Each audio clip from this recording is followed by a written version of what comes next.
Bienvenue à La Lettre Pro, le podcast IA, où nous couvrons chaque jour l'actualité professionnelle sur la radio et le podcast automatisé par l'intelligence artificielle. Je suis Brulatour, le rédacteur en chef de La Lettre Pro. Aujourd'hui, nous sommes le jeudi 12 juin 2025 et voici les principaux titres de l'actualité.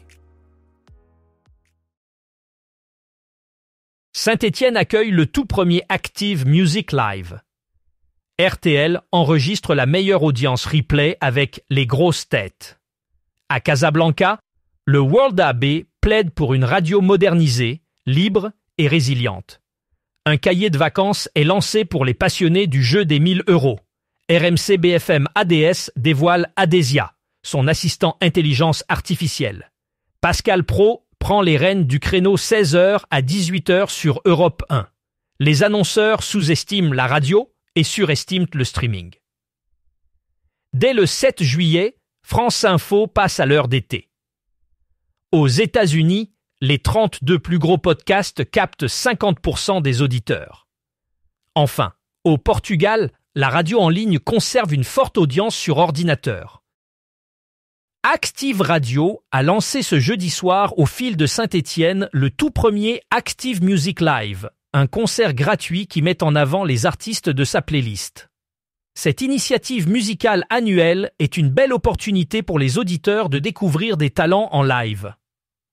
La scène du fil, bien connue pour ses musiques actuelles, a accueilli 5 artistes de renom: Julien Lieb, finaliste de la dernière Star Academy, Stéphane, Lynn, Sylvain Dutu, ancien membre de Boulevard Désert, et le duo Madame Monsieur.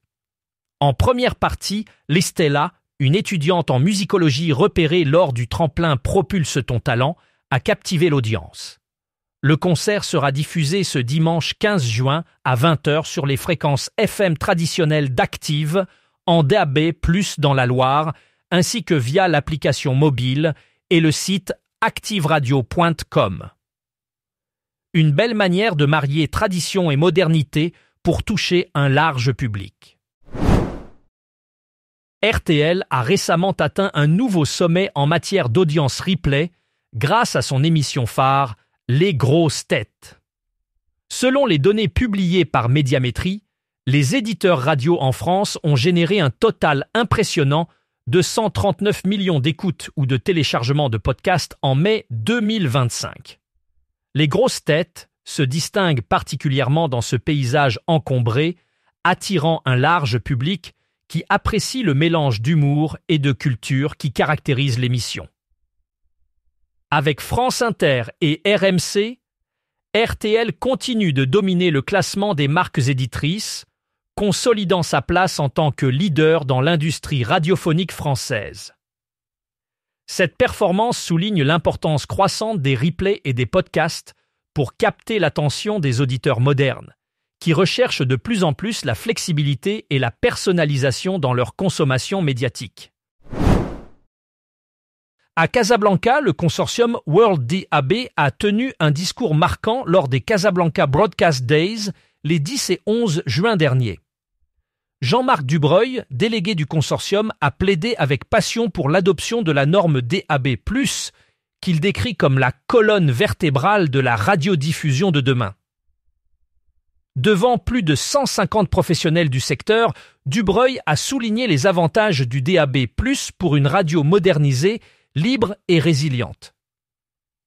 Cette norme, qui connaît déjà un succès notable dans plusieurs pays, promet de transformer la radiodiffusion en offrant une meilleure qualité sonore, une plus grande variété de contenus et une robustesse accrue face aux interférences.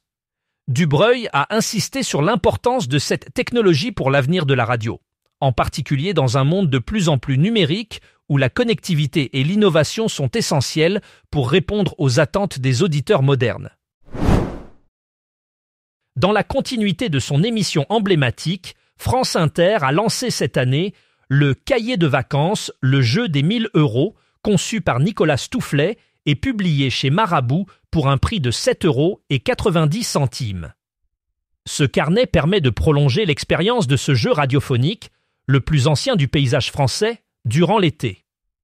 Depuis plus de 65 ans, le jeu des 1000 € anime les ondes avec ses célèbres questions bleues, blanches et rouges, invitant les auditeurs à tester leur culture générale. Le cahier reprend ce concept, ajoutant une touche ludique et estivale avec des devinettes, des énigmes visuelles, des questions à choix multiples et des descriptions des villages traversés par l'émission. Les thèmes abordés incluent l'histoire, l'étymologie, le cinéma et les sciences, respectant l'esprit de l'émission tout en s'adressant à un large public. Chaque page propose des petits défis pour se cultiver en s'amusant.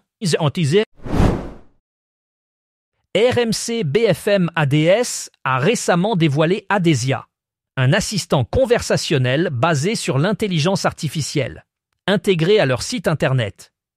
Ce nouvel outil vise à simplifier l'accès à la publicité et à enrichir l'expérience client. L'initiative s'inscrit dans une stratégie plus large du groupe CMA-CGM, actionnaire de RMC BFM, qui investit dans l'intelligence artificielle pour améliorer la performance globale du groupe. Adesia se présente comme un agent conversationnel capable d'écouter, de comprendre et d'orienter les clients vers les meilleures solutions publicitaires. Grâce à des technologies avancées, Adesia propose des solutions adaptées dans les domaines de la télévision, de la radio et du digital, avant de rediriger les clients vers le commercial le plus qualifié. Utilisant un modèle de langage avancé et la méthode RAG pour extraire des informations pertinentes, Adesia promet une accessibilité accrue aux offres publicitaires de RMC BFM, apportant ainsi une valeur ajoutée significative aux clients.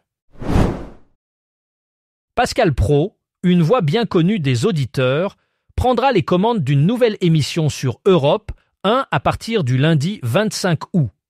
Intitulée Pascal Praud et vous, cette émission sera diffusée du lundi au vendredi de 16h à 18h. Entouré de chroniqueurs, Pascal Praud offrira une analyse décalée et percutante de l'actualité. Les auditeurs seront invités à participer activement en réagissant au débat sur une variété de sujets allant de la politique à l'actualité sportive et culturelle. Avec ce format interactif, Europe 1 espère attirer un large public en quête d'échanges dynamiques et d'opinions tranchées.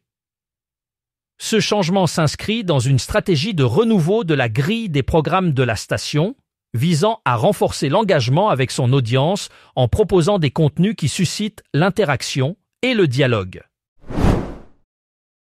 Un article récent du blog de Westwood One, publié le 2 juin 2025, met en lumière un écart notable entre la perception des audiences audio par les annonceurs et la réalité mesurée par Edison Research et Advertiser Perceptions.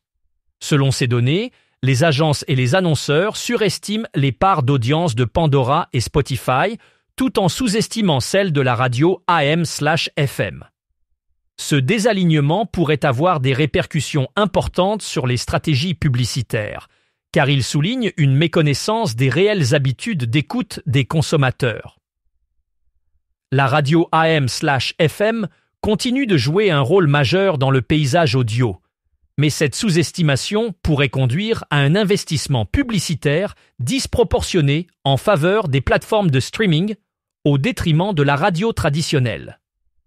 Il est crucial pour les annonceurs de réévaluer leur perception pour s'assurer que leur stratégie publicitaire reflète fidèlement la consommation actuelle des médias audio. Dès le 7 juillet et jusqu'au 31 août, France Info adopte une grille estivale pour accompagner ses auditeurs où qu'ils soient. Tout en restant fidèle à son ADN d'actualité en continu, la station propose des rendez-vous renouvelés autour des événements sportifs majeurs de la saison, comme le Tour de France masculin et féminin, l'Euro féminin de football et les championnats du monde de natation. Les auditeurs pourront suivre ces événements en direct sur France Info, accessible en FM, DAB+, sur l'application Radio France et en podcast. Parmi les nouveautés, la saga France Info dévoilera chaque semaine le portrait de personnalités marquantes, tandis que le billet science, avec Solène Le N, mettra en avant la santé des femmes. La station proposera également France Info Sport chaque matin, les informés du Tour et le Club Tour. La culture ne sera pas en reste avec Culture d'été et des segments sur les festivals et concerts estivaux. Les derniers résultats d'Edison Podcast Metrics révèlent une statistique impressionnante pour l'industrie du podcast aux États-Unis. Environ 35% des Américains âgés de 12 ans et plus, soit près de 100 millions de personnes, écoutent un podcast chaque semaine. Ce chiffre démontre l'ampleur croissante de ce média dans le paysage audio américain.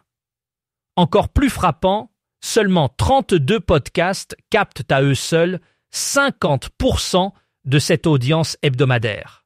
Cette concentration d'écoute sur un nombre limité de podcasts offre aux annonceurs une opportunité unique de cibler efficacement une large audience avec des campagnes publicitaires bien placées. Les données précises fournies par Edison Podcast Metrics permettent ainsi aux annonceurs de mieux calculer la portée et l'impact de leur publicité dans cet environnement audio dynamique et en pleine expansion. Au Portugal, la radio en ligne continue de maintenir une forte audience sur ordinateur selon le rapport annuel Net Audience de Marktest. En 2024, les sites des groupes radiophoniques portugais, notamment Bauer Media Audio Portugal et Grupo Renascença Multimédia, ont enregistré une majorité de pages vues provenant des ordinateurs. Ce phénomène est particulièrement notable car, dans la plupart des autres secteurs, l'usage mobile ne cesse de croître. Cette particularité souligne l'importance persistante des ordinateurs pour la consommation de contenu radio en ligne au Portugal, malgré la tendance générale vers le mobile. Les données de Marktest montrent que les ordinateurs restent un outil privilégié pour écouter la radio en ligne, ce qui pourrait influencer les stratégies de contenu et d'engagement des groupes radiophoniques portugais. Pour en savoir plus sur ce sujet, rendez-vous sur notre site lalettre.pro et n'hésitez pas à vous abonner à notre newsletter quotidienne pour rester informé.